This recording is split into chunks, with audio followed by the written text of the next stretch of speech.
Olá, pessoal, bom dia. Estamos aqui começando mais uma live com o nosso super parceiro, que é o escritório do Cerveira Advogados Associados.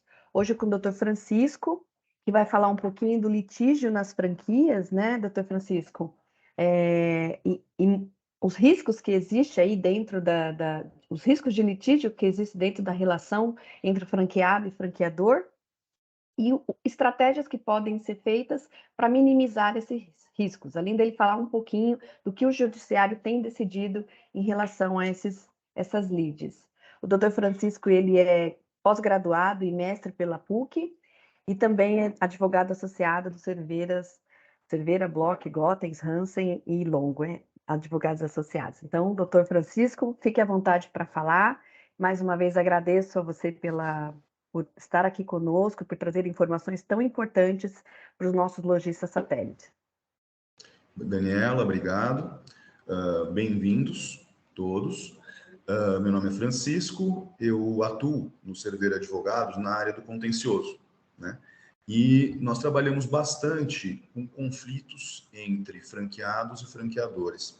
A ideia da conversa que nós vamos ter hoje é expor na prática como o Poder Judiciário decide algumas questões muito delicadas entre franqueados e franqueadores, para que os franqueadores possam se prevenir e entender ao longo de sua atuação, quando eles estão ou não gerando risco, para que os franqueadores possam entender o que fazer para minimizar esses riscos, porque, infelizmente, qualquer atividade empresarial envolve riscos, sempre vai ter a possibilidade de um franqueado ingressar com um processo, e para que os franqueados do público também entendam até que ponto eles podem ou não podem mover uma ação judicial contra os franqueados, ou contra os franqueadores, tá?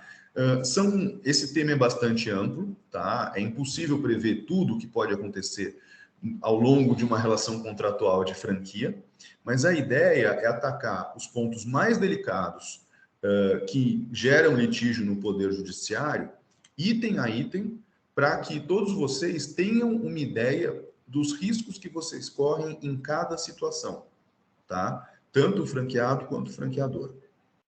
Agora, essa apresentação, tem uma apresentação, nós temos slides, vocês devem estar vendo aqui, mas a ideia é que seja uma conversa, tá? Uma conversa direcionada.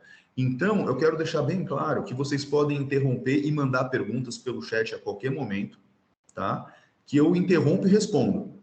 E se eu não responder agora, eu vou responder daqui a pouco, porque não é incomum, né, que o participante desse tipo de palestra faça uma pergunta que vai entrar num tema que eu vou responder daqui a pouquinho, tá? Mas, por favor, fiquem à vontade para fazer as perguntas e vamos seguir em frente aqui. Eventualmente, aí a Daniela, que controla isso, de repente vocês podem entrar com áudio ou só para o chat, fiquem à vontade. A gente vai receber as perguntas pelo chat. Pelo vai chat. Fazendo para você. Perfeito, né? Ela que controla. Porque a ideia é que todos aqui saiam com informações úteis para saber o que fazer no contrato, o que fazer na COF, o que fazer ao longo da relação e o que fazer, eventualmente, até mesmo quando você vai fazer uma propaganda, quando você vai fazer uma atividade de marketing para vender a franquia. Tudo isso é relevante na hora da avaliação de risco, ok? Vamos lá. Quais são os temas que eu pretendo abordar hoje com vocês? Vamos lá, o tema é litígios nas franquias, estratégias de minimização de riscos. O primeiro tema, que é o que quase todos conhecem, ou pelo menos em tese conhecem, é a COF, a nulidade do contrato. Tanto a lei antiga de franquia quanto a atual lei de franquia de 2019 estabelecem que o contrato de franquia pode ser anulado a pedido do franqueado, com direito à devolução de todas as quantias, se ele não houver recebido a COF, a circular de oferta de franquia, com todas as informações que a lei prevê, 10 dias antes de assinar contrato, pré-contrato ou de pagar algum valor, tá? Agora, isso é o que a lei fala, mas é assim que o judiciário entende? Esse vai ser o primeiro ponto que nós vamos abordar. É assim que o judiciário entende? O que o franqueador pode fazer? Qual é a expectativa do franqueado se tiver um problema? É fácil anular um contrato por conta disso? Vamos falar rapidamente desse primeiro ponto. O segundo ponto, execução de valores e liquidez dos royalties e fundos de propaganda. Essa é a parte da cobrança judicial, tá? O franqueado não pagou royalties, não pagou o fundo de propaganda. eu consigo executar, eu consigo entrar com uma ação de execução, que é uma ação, para quem é advogado ou para quem já atuou com isso, que é uma ação infinitamente mais rápida do que a ação de cobrança pelo procedimento comum. Eu posso fazer isso? Depende do contrato. Às vezes você pode, às vezes você não pode. O que eu, como franqueador, devo fazer para cobrar esses valores da maneira mais rápida possível? Como eu devo me prevenir com relação ao contrato? Nós vamos falar sobre isso. Nós vamos falar sobre, e esse é o tema mais amplo de todos, que, enfim, é o que gera mais dúvidas e o que gera mais discussão no judiciário na prática, né? A responsabilidade do franqueador pelo insucesso do franqueado. Ok, o franqueado não teve o resultado que ele queria, teve prejuízo, fechou, ele pode entrar com uma ação de indenização por perdas e danos contra o franqueador, cobrar de volta todos os royalties, cobrar de volta tudo que ele investiu na loja, ele pode fazer isso? Em que situações ele não pode ou ele pode? Como que o judiciário entende esse tipo de situação? Houve uma falha do franqueador? Foi grave? Como eu provo que isso foi ou não grave? Vamos falar sobre esse assunto que é bastante delicado. Por último, nessa exposição, nós vamos falar sobre alguns pontos bem esparsos, mas que são relevantes. O juizado especial e franquia, o que é bastante relevante para casos de microfranquia. Código de Defesa do Consumidor e foro de eleição. Tá? Até que ponto o juizado especial civil respeita as diretrizes dos tribunais superiores que entendem que não é uma relação de consumo, já vou adiantando, a relação de franqueado e franqueador não é uma relação de consumo. Os tribunais superiores também entendem que o foro de eleição nos contratos de franquia, a princípio, vale, quer dizer, se eu digo que esse caso vai ser julgado em São Paulo, qualquer briga relacionada a esse contrato vai ser julgada em São Paulo, vai ser julgado em São Paulo, a não ser que o franqueado prove prejuízo. É o que dizem os tribunais superiores, mas como que os juizados especiais cíveis analisam esse tipo de situação? Esse é o objetivo, esse é o escopo dessa apresentação.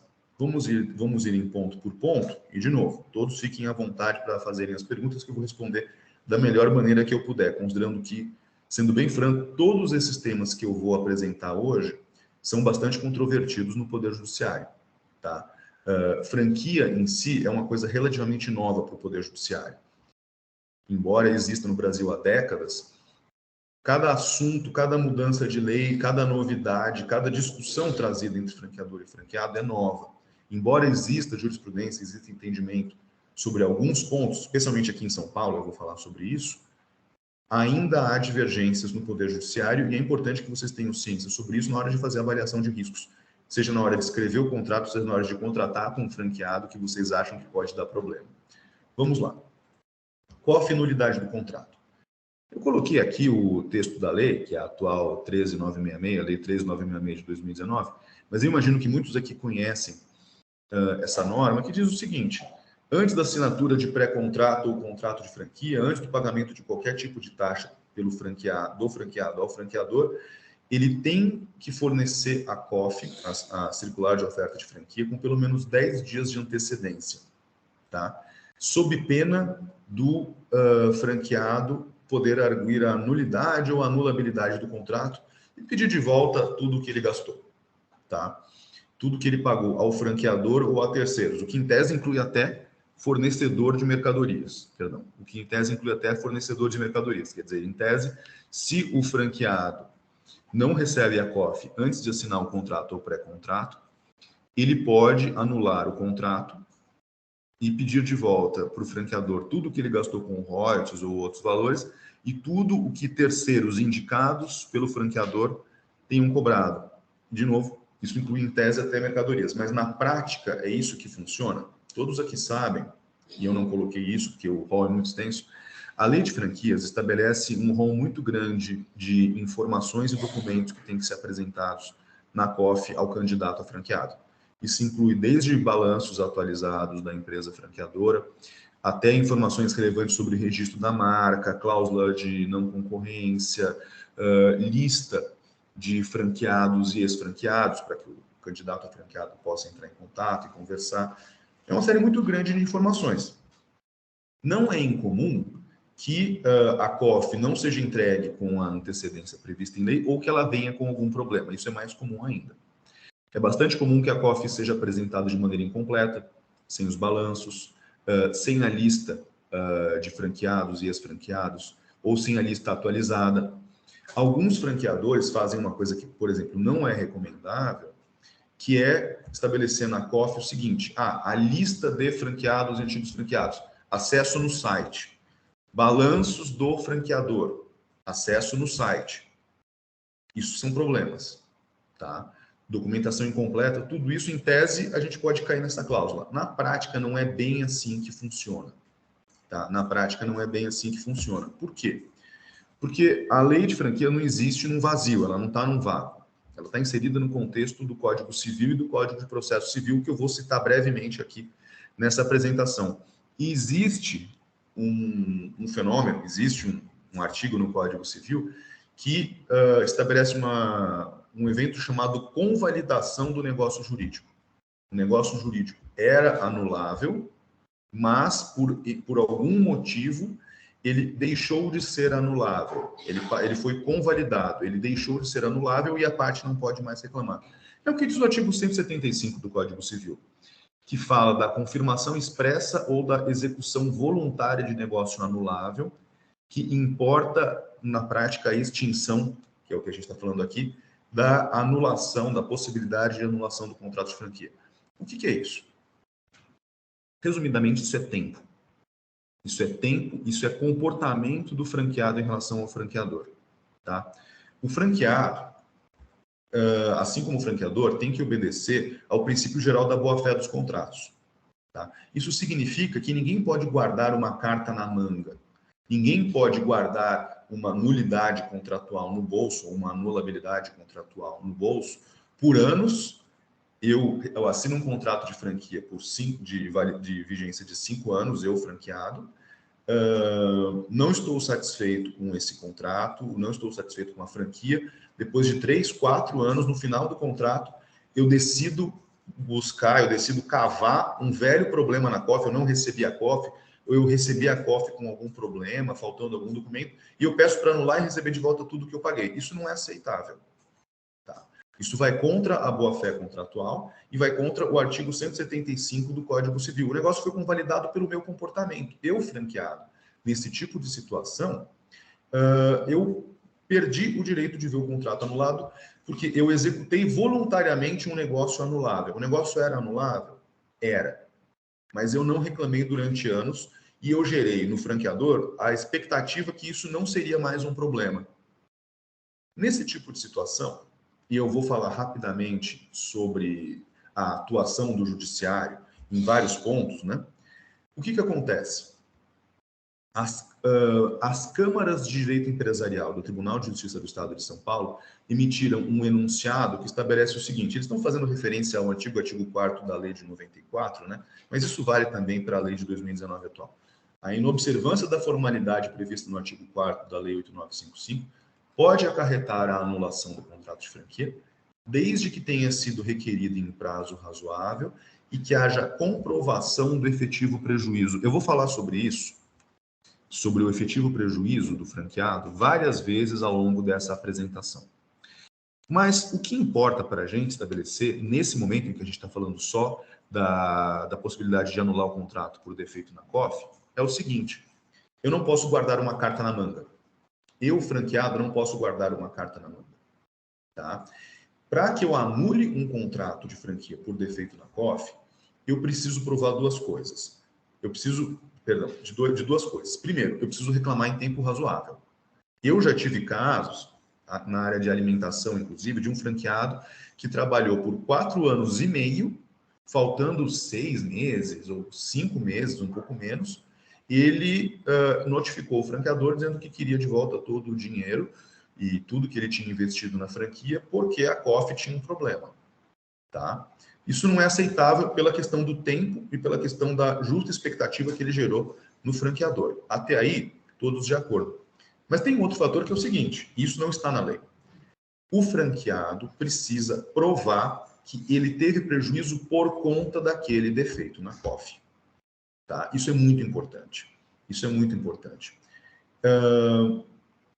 Como eu disse, acho que muitos de vocês sabem, A lei estabelece uma série de requisitos, uma série muito grande de requisitos, documentos, informações que devem constar na COF, mas não estabelece que é preciso provar o prejuízo para que o franqueado anule.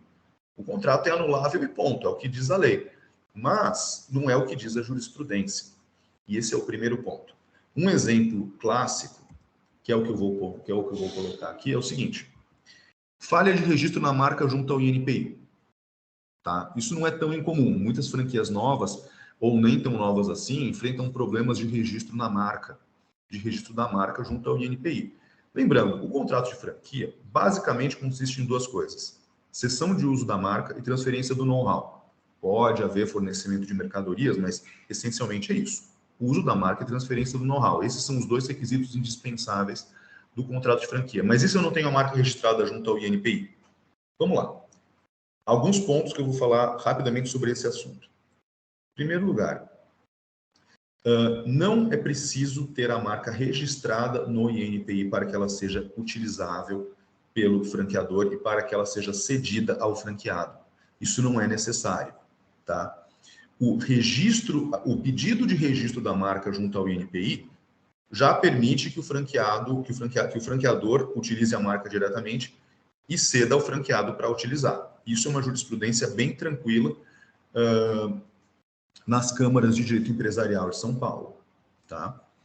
Agora, a gente está falando de COF, mais precisamente, a gente está falando de falha na COF. Imagine que teve um erro e o franqueador na COF deixou de colocar a informação sobre como estava o registro da marca junto ao INPI.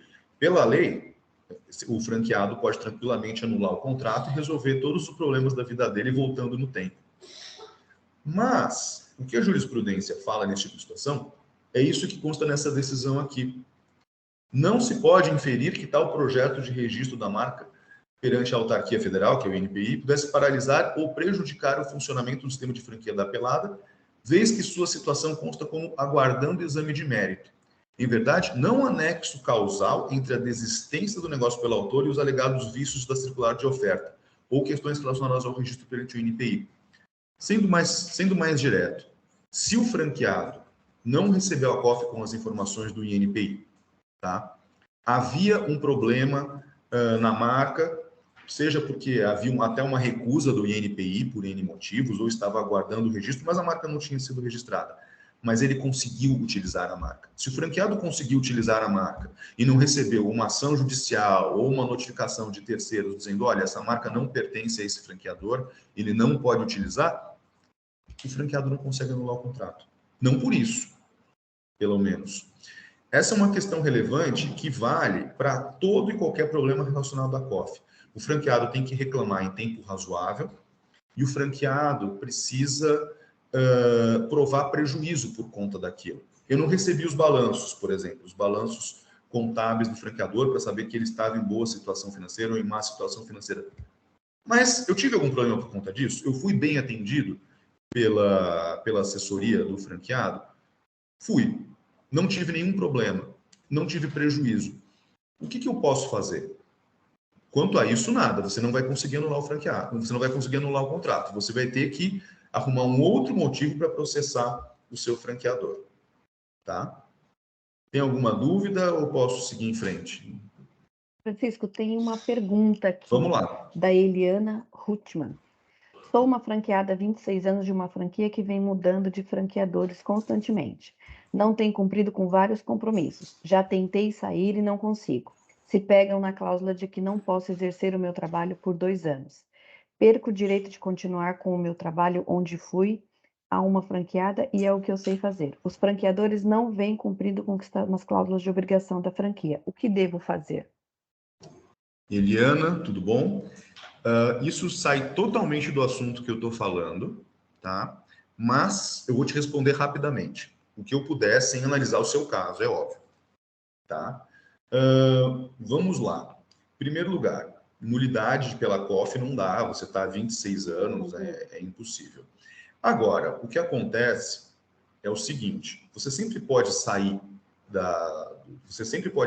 e encerrar o contrato e eventualmente pagar perdas e danos se o teu contrato estiver por prazo determinado. Se ele estiver por prazo indeterminado, você não paga multa nenhuma. O teu grande problema, pelo que eu estou vendo aqui, é que você não pode exercer o seu trabalho por 2 anos. A cláusula, vamos lá, a cláusula de não concorrência ela é legal, ela está prevista em lei. Tá? A jurisprudência, os tribunais aceitam isso. Só que os tribunais, eles cercam um pouco essa cláusula e falam o seguinte, não, tudo bem, o franqueado não pode exercer atividade concorrente, mesmo depois do término do contrato. Tá? O que eu estou entendendo aqui é que o teu contrato proíbe que você exerça atividade concorrente por 2 anos depois do encerramento, mas tem 2 restrições que os tribunais aplicam, restrição geográfica e restrição temporal. Você não pode impedir alguém de trabalhar pelo resto da vida naquela área. Tá? 5 anos é considerado já um tempo bem razoável, mais do que isso os tribunais em geral não aceitam. 2 anos é razoável. Você vai ter que ficar sem atuar por 2 anos. Mas tem uma outra situação que é a seguinte: eventualmente, tá? Dependendo da sua área, você pode tentar fazer uma restrição geográfica.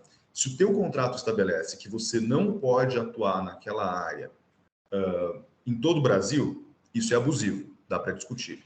Se estabelece que você não pode atuar em todo o estado, isso provavelmente também pode ser discutido. Se tiver uma cláusula dizendo que você não pode atuar no município, aí eu acho mais difícil discutir. Mas o que eu estou dizendo assim, não é totalmente impossível você discutir essa cláusula. 2 anos é tempo razoável. No judiciário você não vai conseguir diminuir isso, tá? Mas o local de atuação eventualmente pode ser discutido. Aí eu preciso ver qual é a área, qual é o território no qual você não pode atuar nos termos do seu contrato, mas se for o estado ou se for o Brasil inteiro, dá para discutir. Município é mais difícil. Tá? Já teve um caso aqui em São Paulo, era uma franquia de dentistas, tá? Que acho que talvez seja um caso parecido com o seu, que é a profissão da pessoa. Que o tribunal, excepcionalmente naquele caso, entendeu que o franqueado não podia atuar no mesmo bairro em que o franqueador atuava, ou nos mesmos bairros. Mas se não tivesse uma unidade daquela rede de dentistas em um determinado bairro, aquele franqueado, que é dentista, podia atuar lá. São pontos que você pode eventualmente discutir no judiciário. Espero ter ajudado, tá? Como eu disse, gente, fiquem à vontade para interromper. A ideia é que vocês saiam daqui com as suas dúvidas sanadas dentro do possível, que eu não posso entrar demais no assunto. Mas vamos lá. Voltando aqui ao assunto, tá? Espero ter ajudado aqui. Voltando ao assunto, a COF, então, para ser anulada, ela exige que o franqueado reclame em tempo razoável e prove prejuízo. Isto, uma vez estabelecidos esses pontos, o que o franqueador pode fazer? Agora é a lista de recomendações dirigidas ao franqueador, né? Óbvio, entregar a COF 10 dias antes da assinatura do contrato ou pré-contrato de franquia nos termos da lei. Isso eu imagino que todos fazem ou tentam fazer. Mas não é só isso. Entregar todos os documentos junto com a COF e não fazer referência a documentos disponíveis em site. Isso é muito importante. Alguns franqueadores, por recomendação de advogado, obviamente, fazem isso. Estabelecem a lista de franqueados, de franqueados e franqueados antigos está disponível no site. Os balanços estão disponíveis no site. Não façam isso. Isso pode gerar nulidade do contrato. Tá? Isso pode gerar nulidade do contrato. Deixa eu fazer uma coisa aqui. Pelo visto, eu não estou compartilhando os slides. Tá certo agora? Tá certo. Voltou, agora voltou. Desculpa, gente, eu não sei o que eu fiz aqui, eu não sou muito bom nisso. Mas, enfim, acho que até por isso que eu acho que é bom a gente não confiar demais na internet. Perdão. A gente não confiar demais na internet e não deixar os documentos que o franqueado tem direito a receber online, tá? Cai o site, o franqueado vai... Não, é verdade isso. O franqueado pode falar que não, eu nunca recebi esse documento, o site estava fora do ar, o site nunca era atualizado. Gente, entreguem os documentos, tá? Por favor, todos eles. E se houver falha, gente, na prática, a teoria é linda, é muito fácil para o advogado falar o que você tem que fazer. Na prática, vai acontecer de não ir o balanço, não ir a lista de franqueados, não ir um outro documento. Mandem assim que possível, mandem por e-mail, ou, se possível, mandem alguém assinar com comprovante de recebimento do franqueado, tá? Isso se resolve, tá? Aquela convalidação que eu li para vocês, o artigo 175 do Código Civil, isso funciona também para isso. Teve uma COF, olha, fulano, a gente assinou o contrato de franquia tal, esse documento não veio, segue em anexo. Pronto, ele não vai mais poder reclamar disso, tá? Esse é o ponto. Alguém tem alguma dúvida específica sobre COF, sobre a nulidade, a anulação do contrato por conta da COF? Senão eu passo para o próximo item, que interessa, na verdade, a todo mundo. Porque, olha só, o que eu vou falar agora interessa ao franqueador, para ele saber como ele cobrar o franqueado, tá? Como ele cobrar os valores que o franqueado deve, especialmente a título de royalties e de fundo de promoção e propaganda, né? De fundo de propaganda. Mas interessa também ao franqueado, cá entre nós, pelo seguinte motivo. O que eu vou falar agora pode ser utilizado pelo franqueado como defesa para não pagar, tá? Então, vamos analisar com bastante calma esse assunto, porque ele é bem delicado. Vou ter que entrar um pouquinho mais no juridiquês. Eu estou evitando, eu quero apresentar para vocês só as conclusões, mas algumas coisas são inevitáveis, tá? Vamos lá. As principais verbas que o franqueador exige do franqueado quando eles assinam um contrato de franquia, fora a taxa inicial de franquia, a taxa de treinamento, que são, enfim, pontuais, né? São royalties e o fundo de propaganda, tá? Normalmente, esses valores são estabelecidos em um percentual sobre o faturamento do franqueado, tá? 5% sobre o faturamento do franqueado de royalties e 2% a título de fundo de propaganda, tá? Alguns contratos estabelecem, isso é exceção, mas algumas modalidades de comércio fazem isso, que o percentual de royalties de fundo de propaganda é sobre as compras do franqueado e não sobre as vendas, sobre o faturamento do franqueado. Não importa, o que eu vou falar aqui vale para os dois casos. Mas o que importa é o seguinte, regra geral, contrato particular assinado por duas testemunhas é título executivo. Então eu posso entrar com uma ação de execução que é infinitamente mais rápida do que um procedimento judicial de cobrança, tá? E pronto, a pessoa é intimada a pagar em 3 dias, se não a partir do 4º dia ou a partir do 16º, dependendo da interpretação. Já pode haver penhora online, posso penhorar imóveis, se o contrato tem um fiador, eu vou atrás do fiador, se o contrato de franquia tem uma hipoteca, eu vou atrás do imóvel, legal, mas se eu puder fazer uma execução. Agora, poxa, o meu contrato é assinado por duas testemunhas, eu posso fazer execução? Não necessariamente, tá? O título executivo, que é o documento que embasa a execução, precisa estabelecer crédito líquido, certo e exigível, tá? A certeza, a exigibilidade do crédito acontecem de maneira natural quando o franqueado deixa de pagar um determinado valor, uma determinada parcela dos royalties do fundo de promoção. Agora, o valor tem que ser líquido. E o valor nem sempre é líquido, tá? De novo, se eu tenho um contrato que estabelece que o franqueado vai pagar 5% de royalties, eu não posso apresentar no Poder Judiciário uma simples estimativa. Olha, ele pagava tanto nos últimos meses,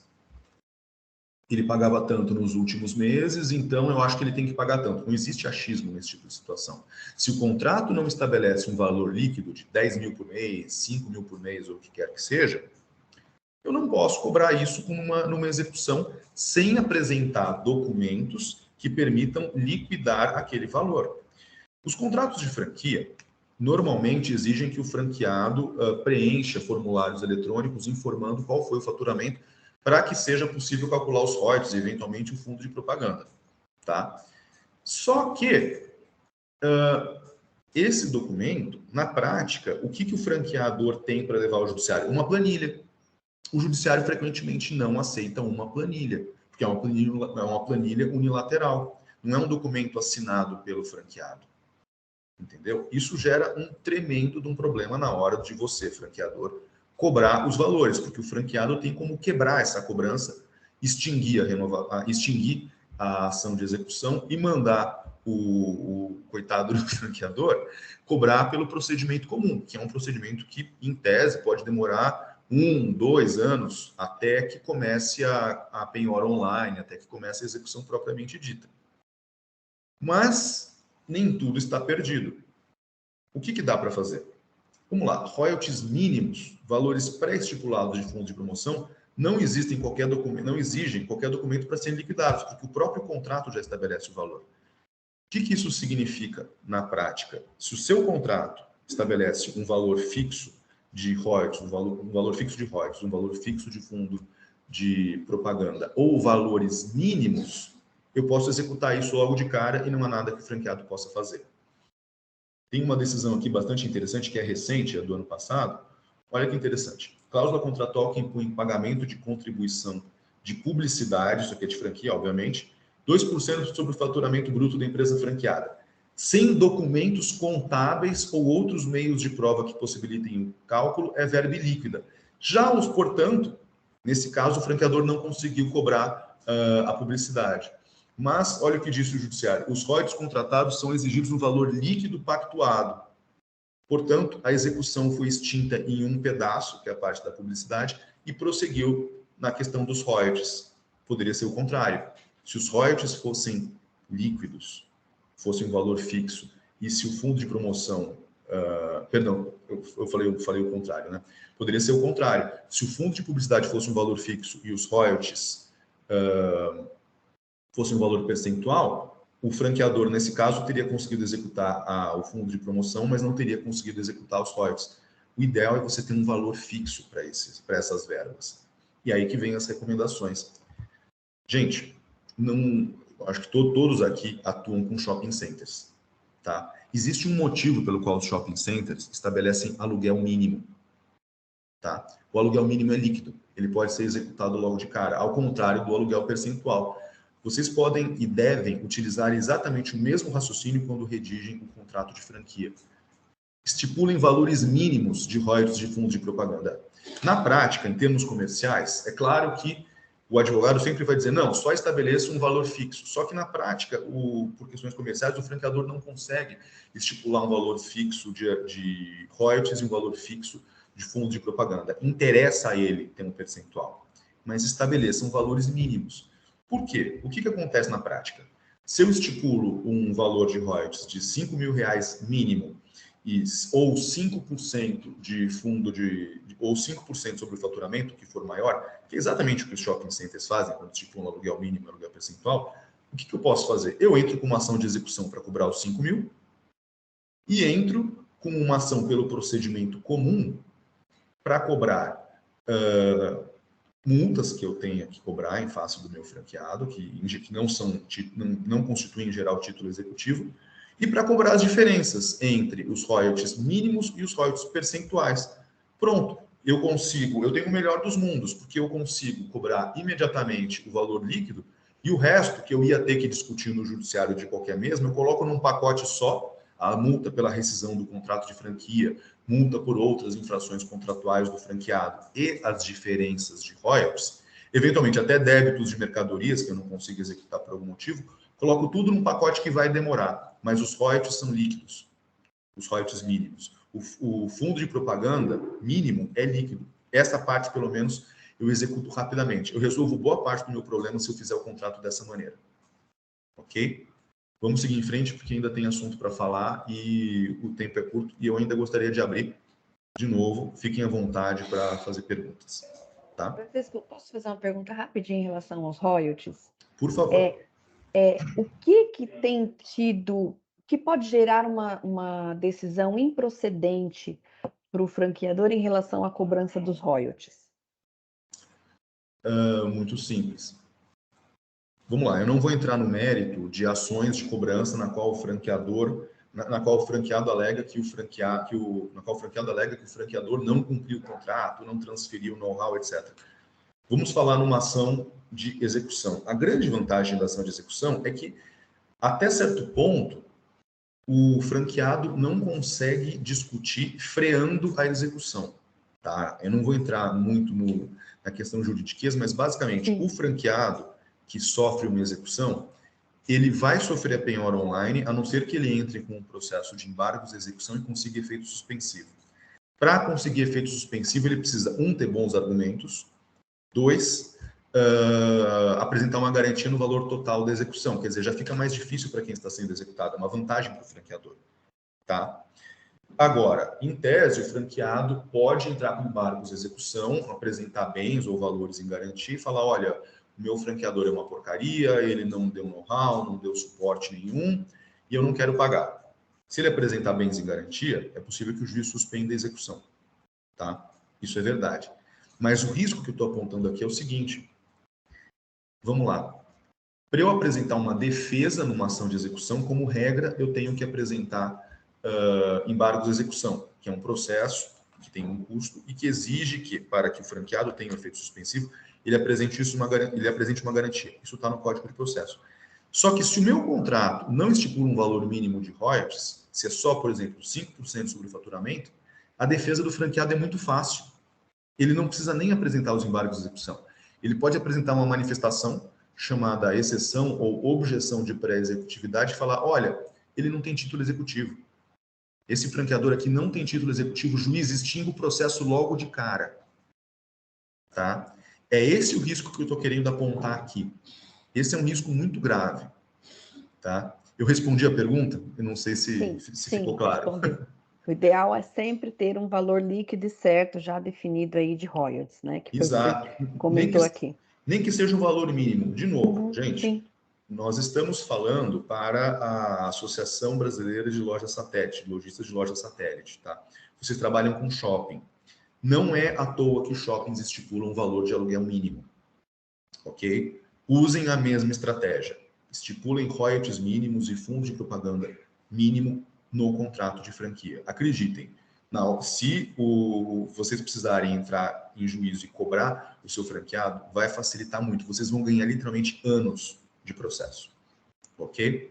Vamos em frente aqui. Responsabilidade do franqueador pelo insucesso do franqueado. Isso aqui é um tema absurdamente amplo. Tá? Eu vou arranhar a superfície desse ponto aqui. Por quê? Porque, em tese, qualquer descumprimento do contrato de franquia por parte do franqueador pode levar o franqueado a entrar com uma ação pedindo indenização ou, dependendo da situação, pedindo a revisão do contrato de franquia. Tá? Em geral, não faz muito sentido pedir a revisão. Nesse tipo de situação, o franqueado pede a devolução de tudo que ele pagou, royalties, valores utilizados para a reforma da loja, enfim. É esse o nível do problema. É alto, a conta sai cara.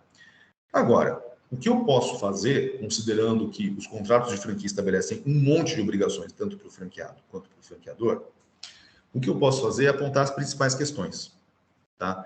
Na prática, o que vai parar no judiciário? Por que os franqueados reclamam? Principais pontos. Promessas irreais de resultado na venda da franquia, são aqueles famosos balanços, né, de estimativa que os franqueadores mandam para os franqueados.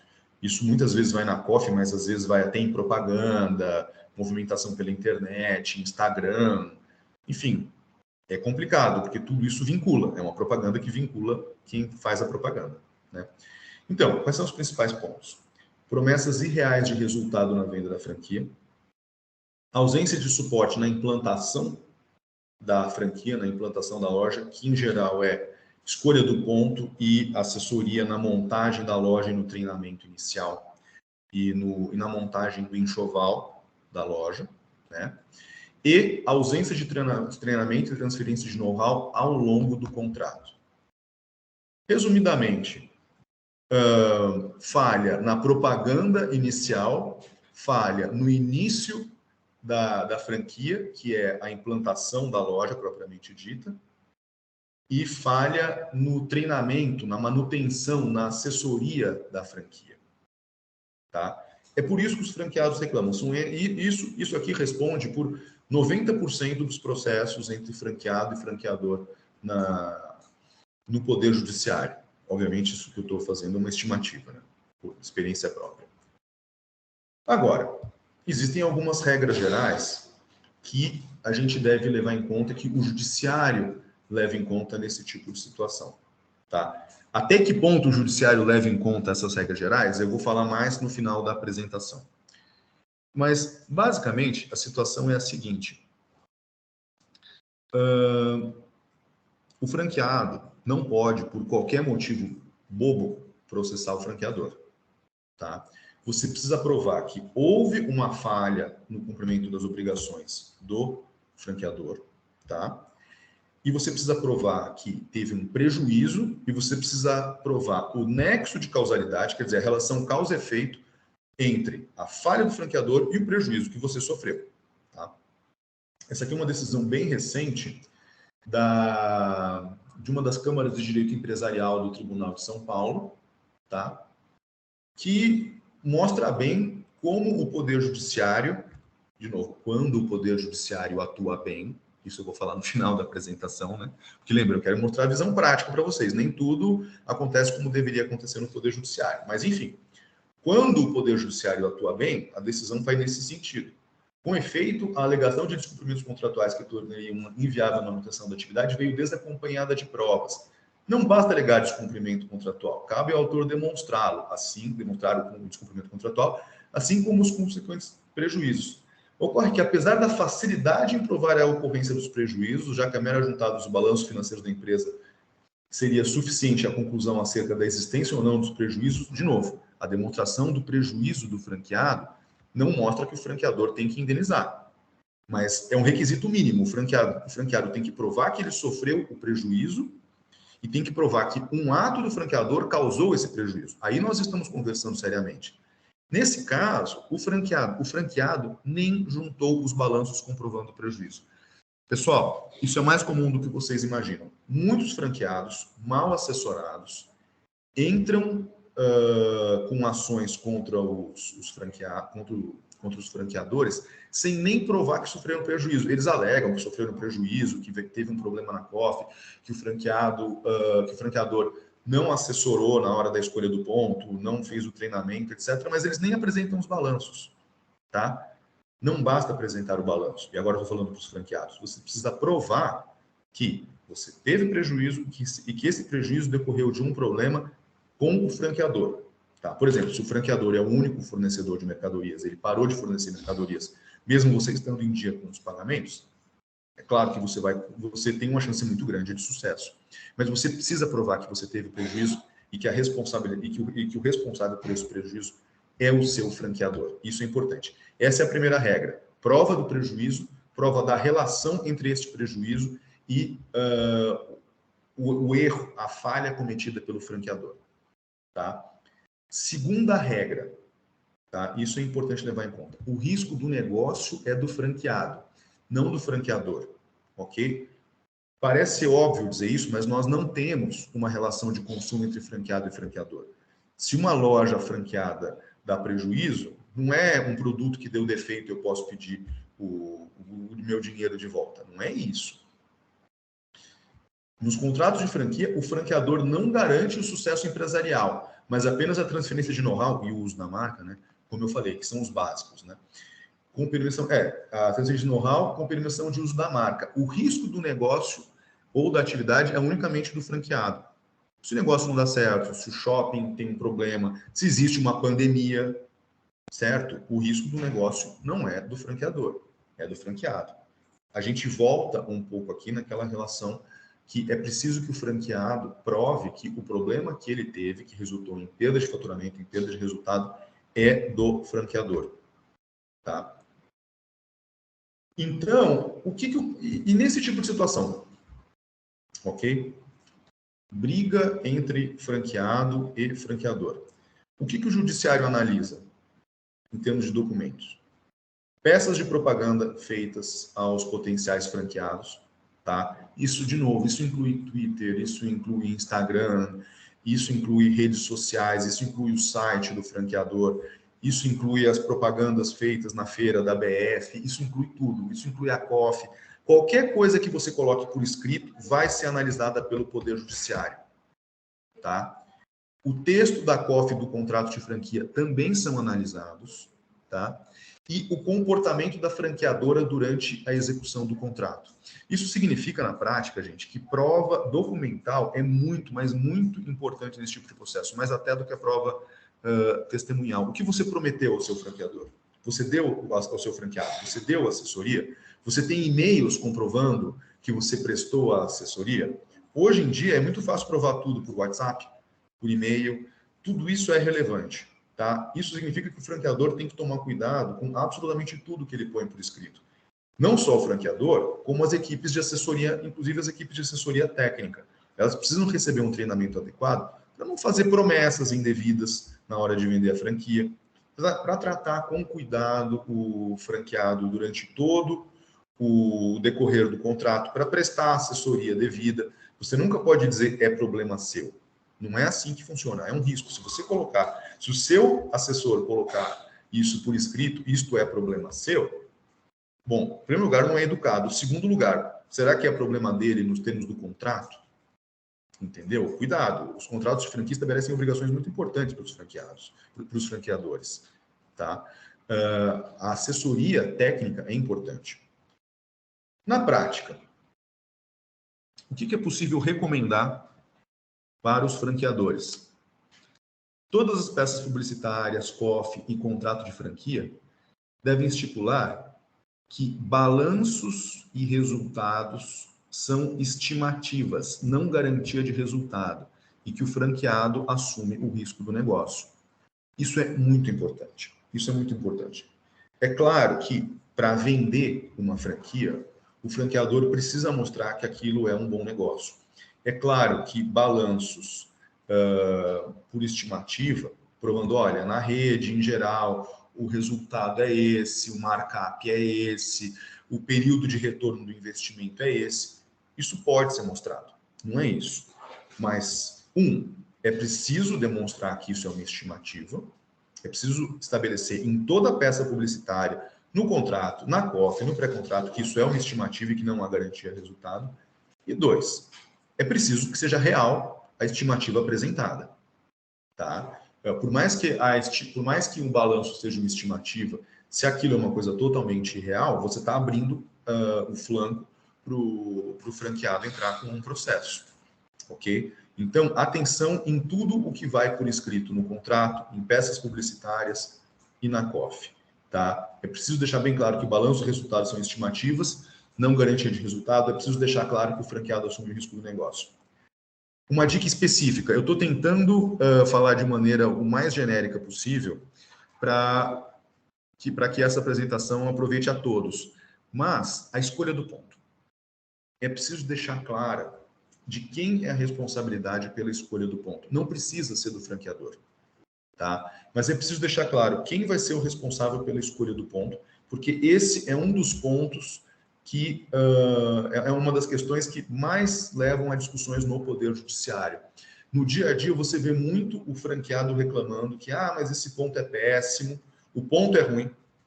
A negociação, quer dizer, o aluguel, o condomínio do shopping center, etc., foi feita pelo franqueador, não por mim, e foi uma péssima negociação. A gente vê muito isso na prática, no contencioso, na briga. Né? É preciso deixar claro quem é o responsável pela escolha do ponto comercial e, eventualmente, quem é o responsável pela negociação. O franqueador pode e deve assessorar, mas é muito importante deixar claro no contrato quem é o responsável e formalizar junto ao franqueado, ao longo da negociação, porque é muito comum que o franqueador assessore na negociação, que, olha, este aluguel é tal, podemos negociar um pouco mais, o que você entende? Sinceramente, o ideal é deixar a escolha do ponto a critério a escolha e a negociação do ponto a critério do franqueado, com o franqueador apenas assessorando. Tá? Isso falando como advogado. Claro que comercialmente pode ser mais interessante que o franqueador assumir esse encargo. Mas, se o franqueador assume o encargo de escolher e negociar o ponto, ele assume o risco de depois o franqueado dizer que foi um mau negócio. Seja pelo local, seja pelo aluguel, pela questão econômica. Né? Ao longo do contrato, formalizem de preferência por e-mail, tá? O WhatsApp não é uma boa ideia, mas, enfim, se não tiver jeito, mas formalizem por e-mail ou por documento assinado o recebimento de treinamento, tá? E eventual assistência pelo franqueado.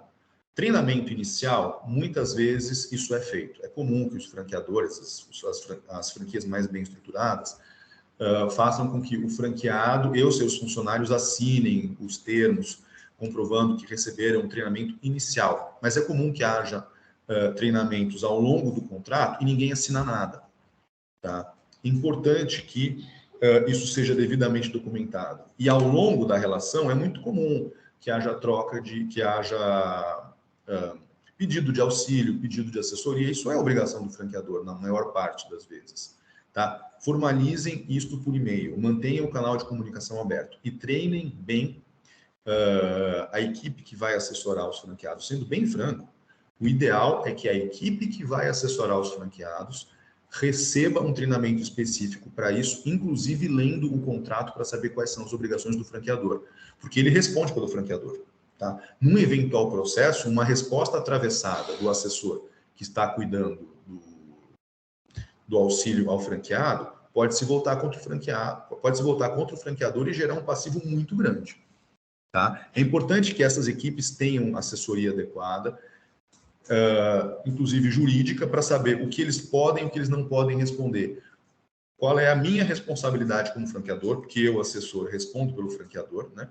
E qual não é a minha responsabilidade. Na dúvida, volta para o jurídico. Eu sou obrigado a fazer isso? Eu sou obrigado a prestar informações para a declaração de imposto de renda do franqueado? Provavelmente não, mas é importante que ele saiba antes de responder. Na dúvida, o assessor deve dizer: senhor fulano, vou me informar e já respondo. E responde rapidamente, tá? Estamos aqui encerrando a apresentação, tá? Mas eu queria tratar de alguns pontos em especial, que são bastante delicados. Depois eu vou falar sobre, de maneira geral, como que o Poder Judiciário trata os contratos de franquia.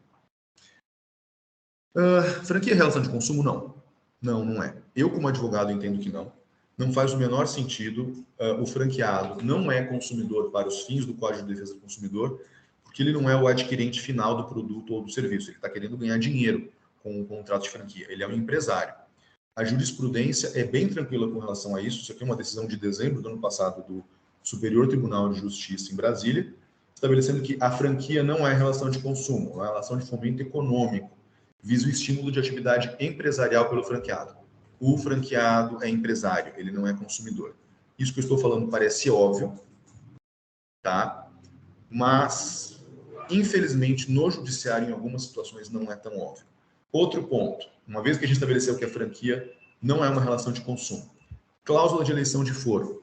Eu estabeleço que qualquer processo, qualquer litígio, qualquer briga judicial resultante deste contrato vai correr em São Paulo, capital, vai correr em Paulínia, no estado de São Paulo, vai correr em Fortaleza.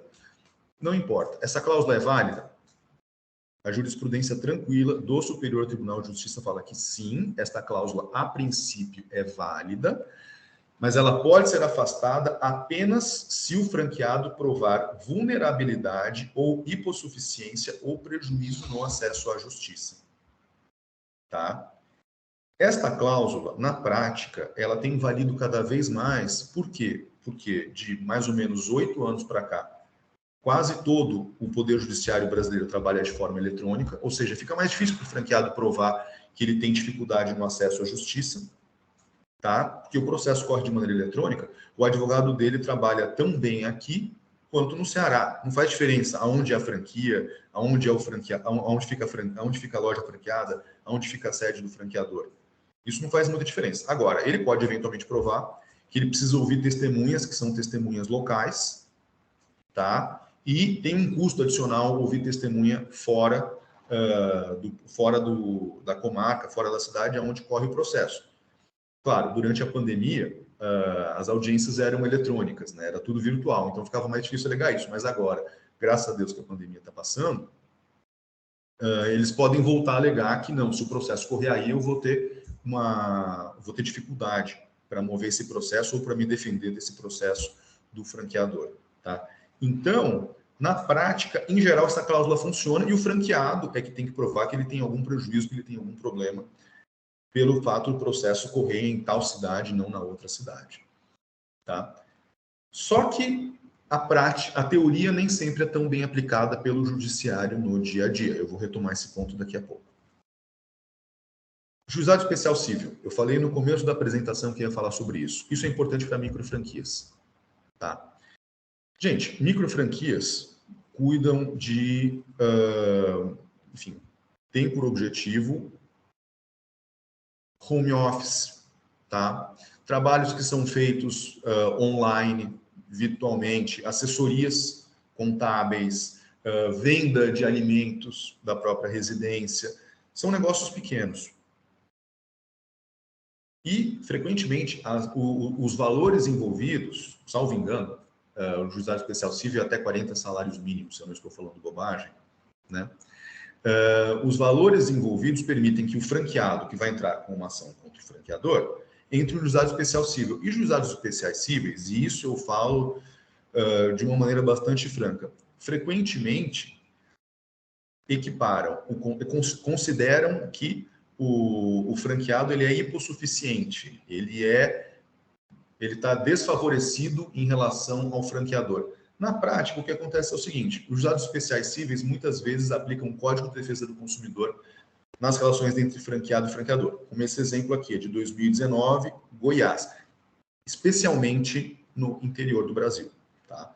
De novo, não estou julgando o juizado especial civil, estou falando o que acontece na prática para que os franqueadores e os franqueados tenham uma ideia de como o judiciário se comporta. Embora o Superior Tribunal de Justiça diga uma coisa, e a maior parte dos tribunais repitam isso ou concordem com isso, na prática, os juizados especiais cíveis frequentemente aplicam o Código de Defesa do Consumidor e, na prática, os juizados especiais cíveis também afastam as cláusulas de eleição de foro, mesmo sem analisar se naquela situação o franqueado teve alguma dificuldade de acesso à justiça, o fato do processo correr aqui e não ali atrapalhou ele de alguma maneira, gerou algum custo adicional. Eles ignoram isso. Tá? Isso acontece com alguma frequência. Ok? Então, na prática, os juizados especiais cíveis, para os microfranqueadores, os juizados especiais cíveis representam um risco maior do que na hora do litígio, na hora da briga, do que para os outros franqueadores que, pelo fato dos valores em discussão serem maiores, vão na justiça comum. Falando em justiça comum, em tese, os meus slides acabaram, em tese a minha apresentação acabou, eu ia me despedir de vocês, mas eu queria encerrar com um ponto relevante. Sobre o Poder Judiciário, tá? Eu não falei aqui sobre arbitragem, tá? Eu estou me limitando ao Poder Judiciário, esse é o escopo, esse é o objetivo dessa apresentação. Mas, se vocês me perguntarem, o Poder Judiciário é coerente? O Poder Judiciário realmente decide dessa maneira que você colocou? É comum se falar que o Brasil é o país da insegurança jurídica, que cada juiz decide de uma maneira, né? Vamos por partes aqui. O Poder Judiciário varia de estado para estado. A Justiça Estadual, que decide esse tipo de questão, varia de estado para estado. Mas, e agora eu vou falar especialmente do estado de São Paulo, no estado de São Paulo, existe uma divisão de funções do Poder Judiciário que é muito interessante, na minha opinião, tanto para franqueados quanto para franqueadores. Tá?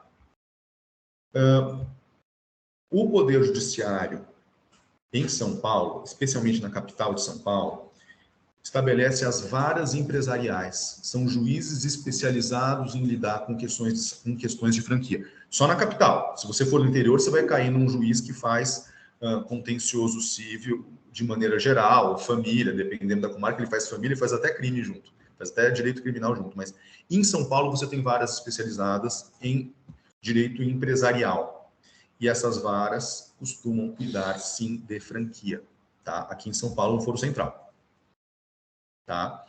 E o Poder Judiciário de segundo grau, o Tribunal de Justiça do Estado de São Paulo, tem as câmaras de direito empresarial. Tá? Por que eu estou falando isso? É juridiquês, não me interessa? Interessa muito. Interessa sim. Tá? Olha só, eu já fui numa audiência, acho que era em São Paulo mesmo, antes das câmaras de direito empresarial, antes das varas empresariais, era uma audiência de primeiro grau, tá? Em que era uma audiência de conciliação, se eu não me engano, e os advogados começaram a falar da circular de oferta, começaram a falar da COF, e o juiz interrompeu e falou: desculpa, gente, o que é COF? O que é essa circular de oferta de franquia que vocês estão falando aí?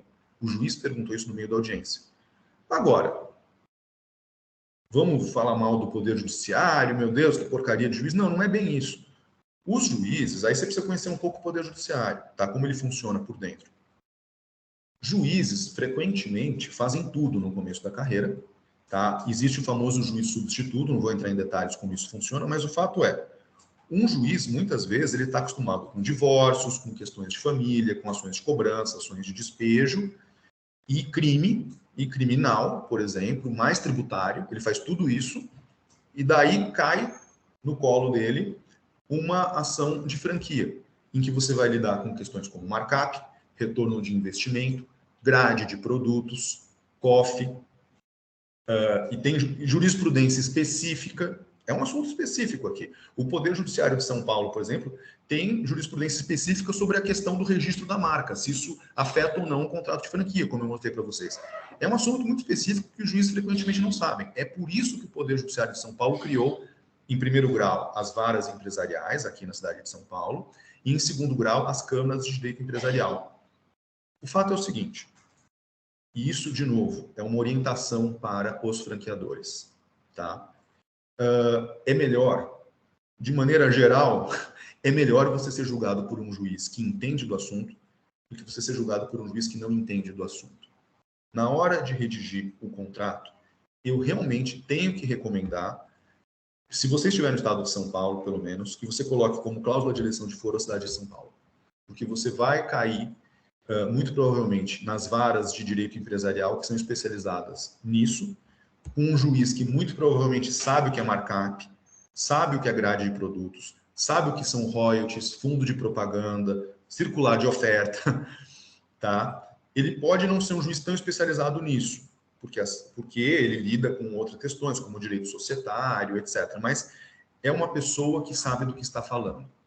E agora eu vou fazer um elogio, porque quando é o caso de elogiar, a gente tem que elogiar as câmaras de direito empresarial de São Paulo, em especial, isso eu falo sem restrição, são boas. Isso significa na prática o seguinte, mesmo que o seu processo corra num juiz não especializado, no interior de São Paulo, caiu num juiz da área civil normal, e ele tenha dado uma sentença que ele realmente não entendeu o assunto, você vai recorrer para o Tribunal de São Paulo e você vai cair numa das câmaras de direito empresarial.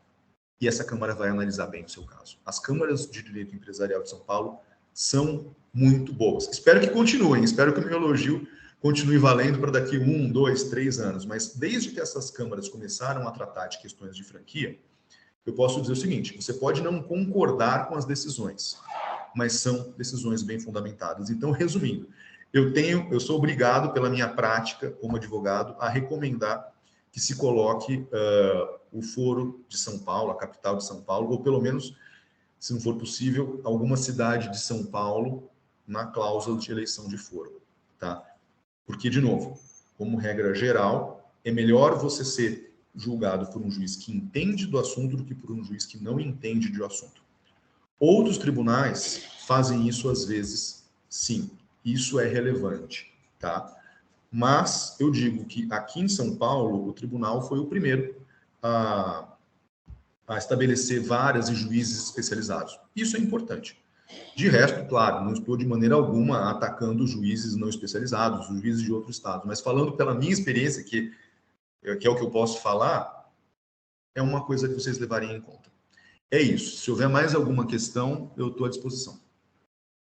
Ah, bem legal. Alguém gostaria de fazer mais alguma pergunta? A Eliana, a gente respondeu a sua pergunta e acho que caiu a conexão na hora que o Dr. Francisco estava falando. Mas aqui vai ficar gravado, depois a gente compartilha com você, tá? Se você mandar para a gente o seu endereço direitinho, a gente encaminha para você, tá? Aqui, Francisco, eu queria fazer uma pergunta em relação à arbitragem. O que você recomenda sobre a arbitragem nas franquias? Vale a pena utilizar? Essa é uma pergunta que se desdobra em várias respostas, tá, Daniela? O que acontece é o seguinte: existem boas câmaras de arbitragem e existem câmaras de arbitragem que não são boas, tá?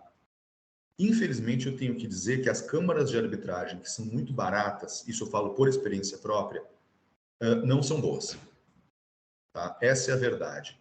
Entre uma câmara de arbitragem barata e o Poder Judiciário, com certeza o Poder Judiciário, sem dúvida nenhuma. O Poder Judiciário tem seus problemas, sim, tá? Mas tem juízes bons e, enfim, com as ressalvas que eu já fiz, o Poder Judiciário existe e, em geral, traz respostas bem feitas. Tá? Nem sempre, mas em geral traz respostas bem feitas. Câmaras de arbitragem baratas podem dar um problema que ninguém mais consegue resolver, que não resolve nenhum problema do franqueado, nenhum problema do franqueador. Eu já vi isso acontecer, não vou entrar em detalhes. Mas, enfim. Existem câmaras de arbitragem boas, tá? Mas elas, sem exceção, são bem mais caras que o Poder Judiciário. Bem mais caras. Eu estou falando de situações em que... Eu vou dar um exemplo de alguns anos atrás, de uns 2 anos atrás, eu acho. Isso aqui em São Paulo. Um processo judicial em que estava se discutindo algo como 500, 600 mil reais de indenização. Era uma ação do franqueador contra o franqueado. A discussão era 500, 600 mil reais. No Poder Judiciário, eu ia ter que pagar aproximadamente 5 mil de custas. Tá? E, eventualmente, eu acho que mais uns 3, 4, se fosse recorrer para o segundo grau. Uns 8 mil reais, mais umas custas, dava uns 9 mil, 10 mil reais tudo. Eu tive que ir para uma câmara de arbitragem, tá? Porque estava previsto no contrato. Daí eu não consegui escapar. A conta saiu algo como 80 mil reais, tá? Que teve que ser desembolsado pelo franqueador, porque foi ele que moveu o processo. Agora, por que o franqueador fez isso? Porque ele sabia que o franqueado tinha lastro, que o franqueado, no final, tinha patrimônio e que ele confiava que ele ia ganhar o processo. De fato, a gente ganhou. Mas ele sabia que, na hora de cobrar no judiciário, ele poderia cobrar esses 80 mil e o franqueado ia acabar pagando. Agora, pensa na seguinte situação. Imagina se eu, franqueador, estou com um franqueado que está exercendo atividade concorrente. Tá? Eu quero fechar a loja dele, quero cobrar, quero fazer tudo. Ele está exercendo atividade concorrente. Ok. Se eu for para o Poder Judiciário com uma ação de obrigação de fazer, eu posso colocar um valor da causa por estimativa, enfim. Independente do advogado, que o custo do advogado é outra coisa, eu vou pagar 1.000, 2.000 reais por uma ação só para fechar esse cidadão, para ele não poder mais exercer atividade concorrente. Tá vendendo produtos que não são homologados, enfim, por exemplo.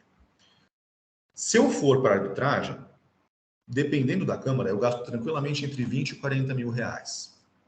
A questão é a seguinte, se esse franqueado vai me pagar isso no final? Tudo bem, eu provavelmente vou ganhar a causa, mas ele vai me pagar isso no final? Talvez não. Então, eu tenho que considerar que esse dinheiro foi jogado no lixo. Vale a pena? Eu conheço casos, Daniela, de franquias que preferiram não mover a ação contra o franqueado que exercia atividade concorrente, em geral franquias menores, deixa o contrato terminar, no final você notifica, rescinde o contrato por notificação, porque terminou o contrato, dá para fazer isso, e executa a obrigação. Que realmente, ações de execução você não precisa ir no Poder Judiciário, você não precisa ir na arbitragem, você vai direto no Poder Judiciário. Ou seja, o franqueador aceitou um franqueado exercendo atividade concorrente por uns 2, 3 anos para não jogar dinheiro fora na arbitragem.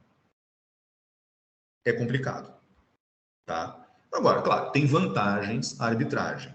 Se for uma câmara boa, você muito provavelmente vai ser julgado por um advogado, que é escolhido pela Câmara, que tem experiência na área. O processo muitas vezes é mais rápido, tem sigilo, etc.